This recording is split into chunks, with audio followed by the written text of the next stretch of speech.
The threat posed by China looms over many of the foreign policy moves by the Trump administration, including trade deals and arms sales to U.S. allies in the Asian Pacific. In this episode, we sit down with retired Rear Admiral Mark Montgomery to discuss what steps the U.S. must take now to keep communist China in check. I'm Daily Wire Executive Editor John Bickley. It's Sunday, August 10th, and this is a weekend edition of Morning Wire. Wake up with Morning Wire in more ways than one.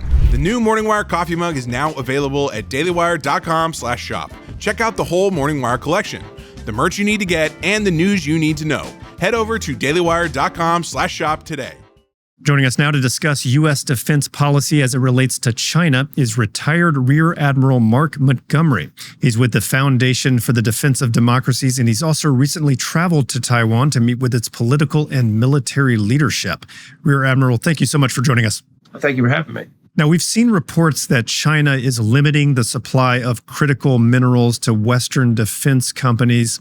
What do you know about these restrictions, and what do they mean to the U.S. military? Well, these are serious. I mean, this is a serious leverage play by China to get us to adjust our export controls on them. And the reason it's a serious leverage play is that our defense industrial base has become very dependent on critical materials from China, and particularly the most famous one being probably being the magnets in the F-35, where we need pounds of magnet for every F-35. But there are a series of these. Some of them are the diodes that go into the some of the materials that go into our Aegis radars that our ships use to detect inbound missiles. So you can find these across all our military systems. And this is going to have a serious impact on our ability to produce and field weapon systems over the next few years if we don't resolve this issue, at least initially by getting access to the Chinese markets, and then long-term by establishing our own markets. Yeah, on that second front there, what actions are we taking right now to start to shore it up from our end in terms of production or access to other markets? Yeah, this is a tough issue. It took us 25 years to become this dependent on China. It's going to take us a few years to get out of this dependence. But it starts with aggressive industrial policy. What I mean by that is what we saw recently with the Department of Defense purchasing a producer, a mineral, a stake in a mineral producer.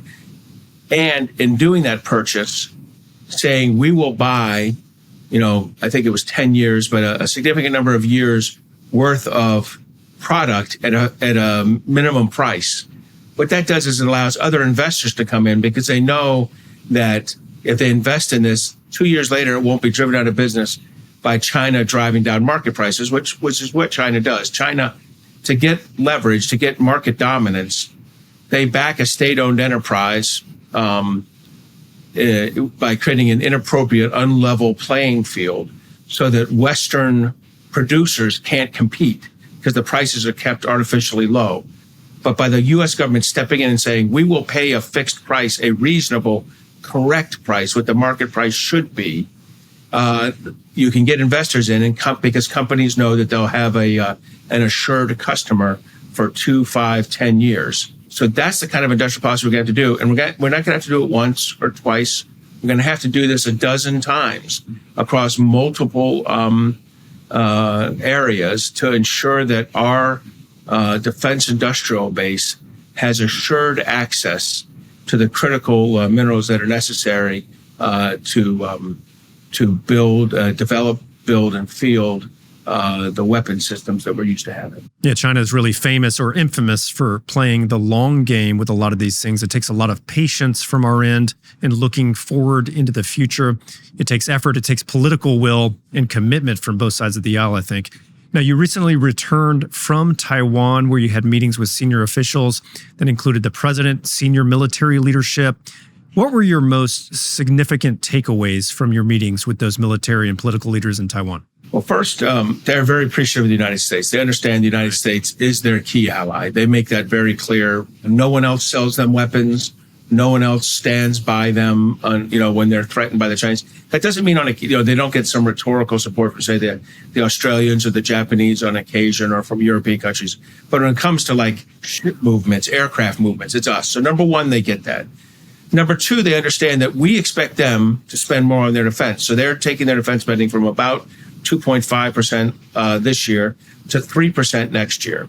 So they're going to get right to 3%, and then I think they'll go to 4% and eventually 5%. I think they have plans. The irony is, to get the spending up that high, they can only buy the weapons from us. We're the only people that sell to them. And I'd say gently, our foreign military sales program is a dumpster fire. And as a result, we don't deliver weapons. It takes 7 years to get them Javelin missiles, 8 years to get them Stinger manned portable air missiles. I mean, these should take 2-3 years. So part of the problem is U.S. foreign military sales and delivery. But the Taiwanese are going to do everything they can to get themselves to 3%, 4%, and eventually 5% by the end of the Trump administration.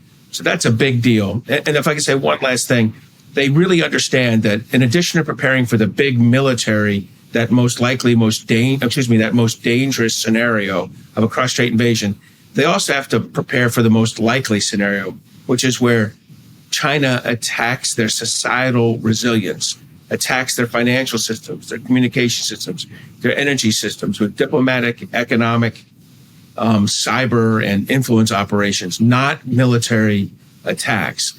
And the CCP would hope to break the societal resilience of Taiwan. Taiwan has to fight that. They need to make a lot of investments in that kind of domestic resilience, and then the United States can help as well. Again, political will playing into this and vigilance from a political and economic standpoint. I think a lot of people will be surprised to hear that our arms sales to some other countries are really hampered and slow. I think that's something that we're particularly efficient with. What are the problems there? Yeah, for sure. Our arms sales, our foreign military sales overseas are hampered by a bureaucratic process inside the Department of Defense and Department of State. They have to work together. They don't do a great job. It's hampered by just the kind of the bureaucracy of how we integrate in the weapons providers, say Raytheon or Lockheed Martin or something like that, and the back and forth with the host country. And like we recently did a Harpoon sale. That's an anti-ship cruise missile that's really critical to the fight. We did a Harpoon sale to Taiwan.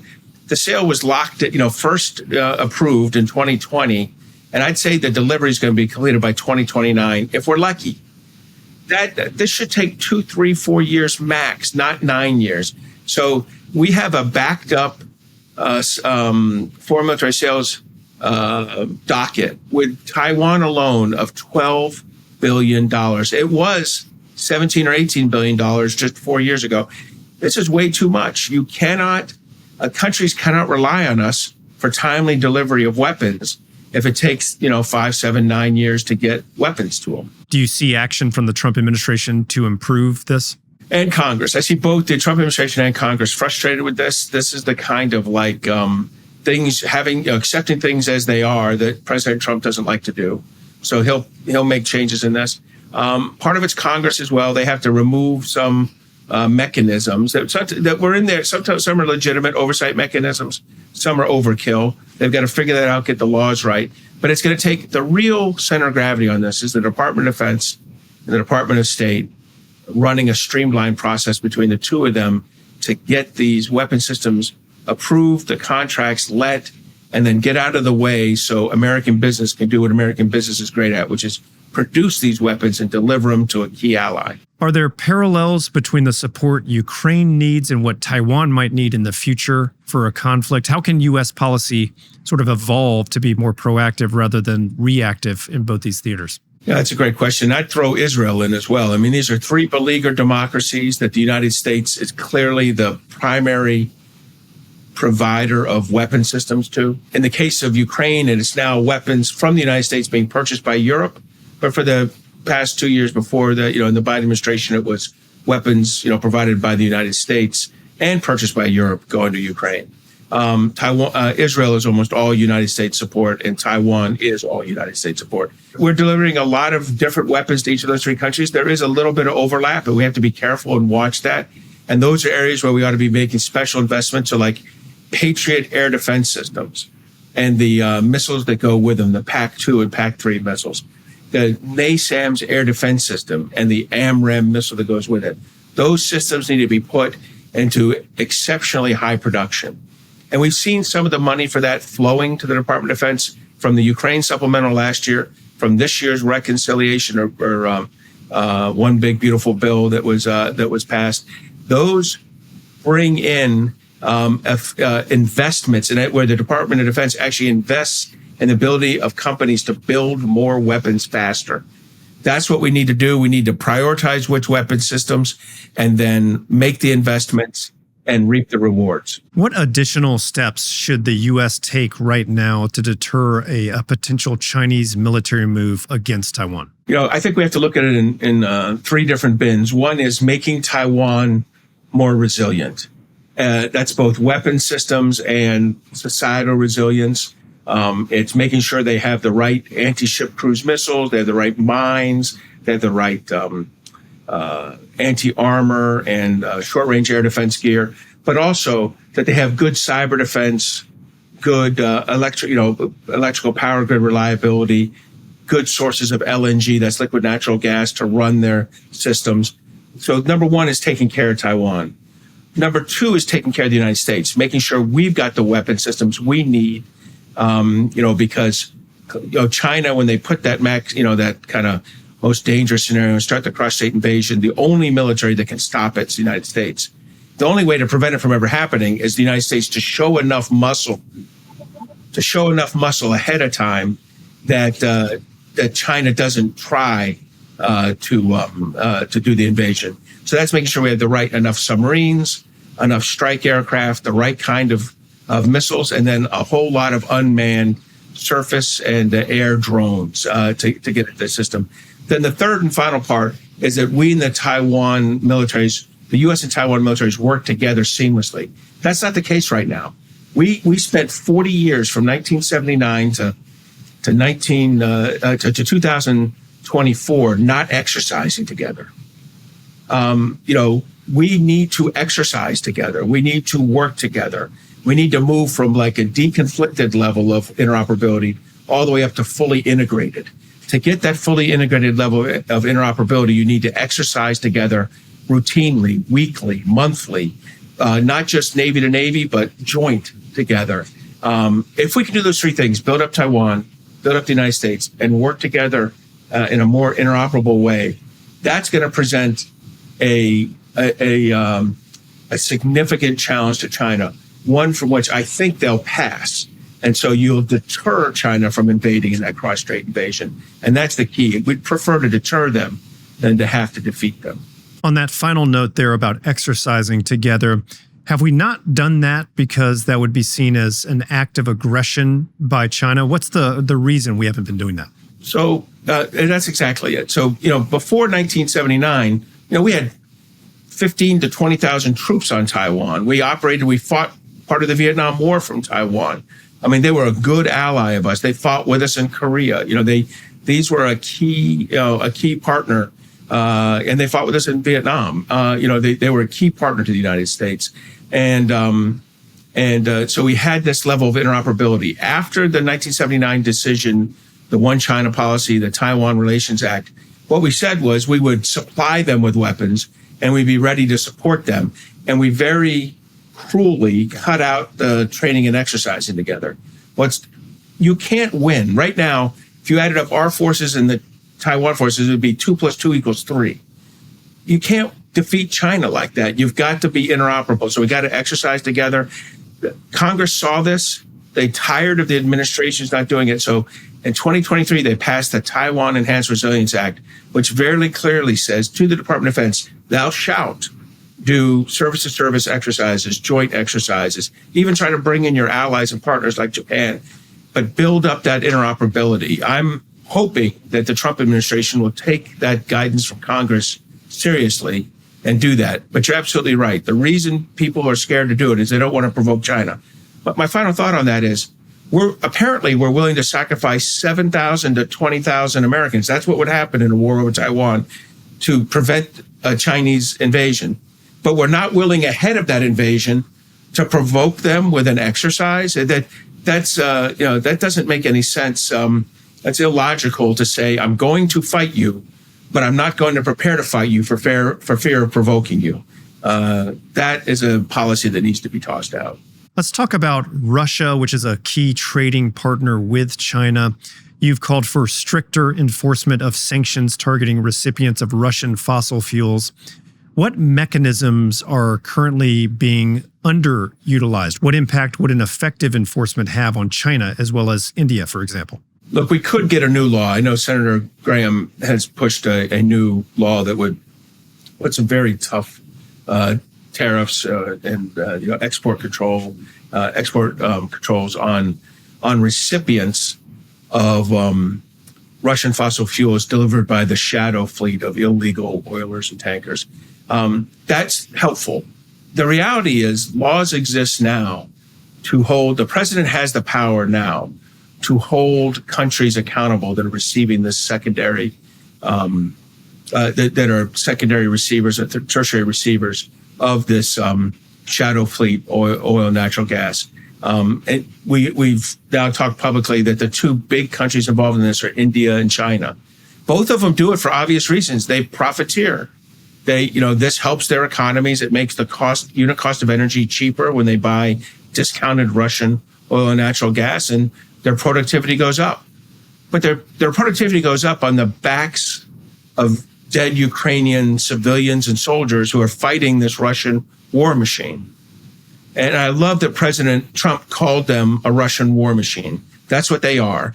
They are running a wartime economy. It's fueled at least almost 50% by the sale of these fossil fuels. And Putin then spends 40% of his federal budget on defense. So if we can cut off the fossil fuels, we'll cut off the funds to pay for defense. And that'll give Vladimir Putin some tough decisions about how he spends a dwindling federal budget. Final question. With all your knowledge of the Indo-Pacific and European theaters of war, what's your greatest strategic concern for the U.S. over the next year? I mean, there's a lot of things to be worried about. Kim Jong-un feeling ignored and, doing nuclear saber rattling. That worries me a little bit. But I think probably the greatest concern is Russia, that either wins on the battlefield, which I don't think is likely, or domestically begins to have systemic cracks that put Putin's legitimacy at risk. I don't know what he'll do when that happens. And that's why the president has been wise to try to shut him down. Look, I think it's a mix of sanctions plus defensive weapons plus offensive weapons. But we're giving that to Ukraine to force Russia to legitimately negotiate at the table, to withdraw its forces from portions of Ukraine that they've taken since the illegal invasion of 2022, and to demilitarize the rest of their occupied Ukraine in a way that makes it safe for Ukraine to exist. To me, the biggest risk is a overstretched Putin. Are you afraid of who comes in and fills that void, or that he would react in a very extreme way? Yes, I'll take either one of those answers as being a real problem, but probably the one that's closest, the wolf closest to the sled is him when he finally recognizes that President Trump is a more powerful figure than he is, and he has to bend the knee to President Trump. And look, President Trump has given Putin more than enough time to end this thing in a way that doesn't embarrass or place his regime, Putin's regime, at risk. He's chosen this path of continued war. I mean, how many times has President Trump said, "Vladimir, stop"? How many times has he come off a phone call and said, "Putin's assured him the missile attacks will stop"? As Melania, his wife, has had to tell President Trump, well, they hit another city today. Putin has been extremely disrespectful of President Trump. And I think President Trump's finally getting to the point where he's going to hold Putin accountable. Like you laid out, a precarious situation, very tough to manage. It's been fascinating to watch. It's also a little frightening, like you mentioned. Thank you so much for talking with us. We appreciate you lending your expertise to our show. Thank you for having me. That was retired Rear Admiral Mark Montgomery, and this has been a weekend edition of Morning Wire.